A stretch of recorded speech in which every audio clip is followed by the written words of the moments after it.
Many Muslims today attack the Apostle Paul. Imagine our surprise when we turn to classic Muslim commentators and find them promoting Paul. Imagine our even greater surprise when we realize that the Quran itself affirms the reliability of Paul.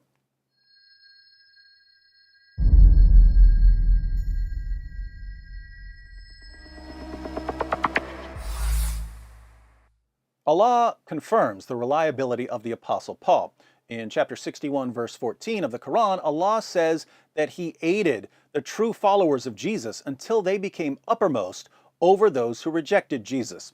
Allah says, "O you who believe, be helpers in the cause of Allah, as Jesus, son of Mary, said to His disciples, 'Who are my helpers in the cause of Allah?' The disciples said, 'We are helpers in the cause of Allah.'" So a party of the children of Israel believed, and another party disbelieved. Then we aided those who believed against their enemy, and they became uppermost. In his commentary on this verse, Yusuf Ali says that it refers to Allah aiding the Christians until they permeated the Roman Empire. But the Christians who permeated the Roman Empire were what Muslims would call Pauline Christians. They believed in the message and authority of the Apostle Paul. So if Allah helped the true Christians rise to power, and the Christians who rose to power believed in the message and authority of the Apostle Paul, we have Allah's stamp of approval on the Apostle Paul. One of the most respected Muslim commentators of all time, Qurtubi, comments on Surah 61, verse 14 as follows. It was said that this verse was revealed about the apostles of Jesus. May peace and blessings be upon him. Ibn Ishaq stated that of the apostles and disciples that Jesus sent to preach, there were Peter and Paul who went to Rome. This is a Muslim scholar telling us that Paul was sent by Jesus. The Muslim historian Tabari agrees that Paul was a follower of Jesus. He writes, "Among the apostles and the followers who came after them were the apostle Peter and Paul, who was a follower and not an apostle. They went to Rome." Why would respected Muslim commentators list Paul among the true witnesses of Jesus who preached in Rome? The reason they describe Paul this way is that many classical Muslim commentators, unlike Muslims today, based their views on the Quran.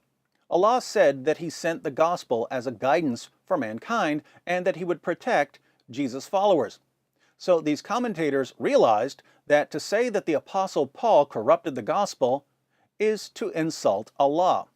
If Allah sent the gospel as a guidance and promised to protect Jesus' followers, but was overpowered by the Apostle Paul, this would make Paul more powerful than Allah.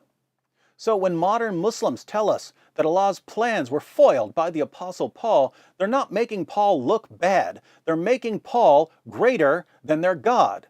These Muslims need to change the takbir from Allahu Akbar to Bulusu Akbar.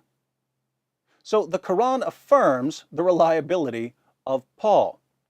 We can trust what Paul says according to Allah. And what does Paul say?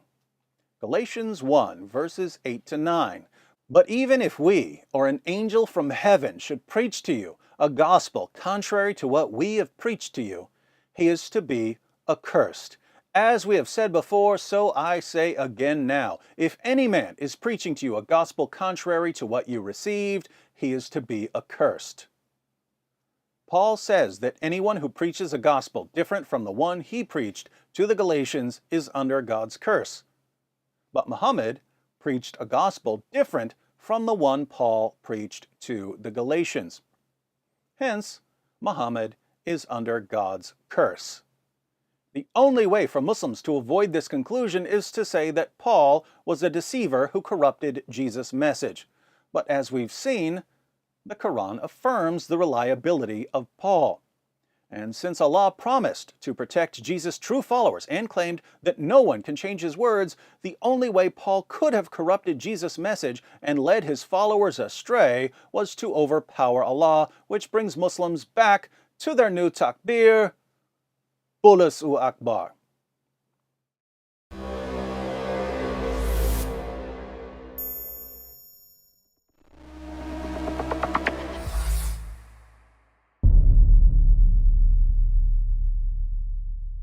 Hi everyone, thanks for watching. In case you stumbled upon this video while browsing or searching, I wanted to let you know that it's part of a series comparing Paul and Muhammad. So if you'd like to see the full series, be sure to click on the playlist. If you're already in the playlist, you're about to see that while Muhammad's message self-destructs, Paul's doesn't.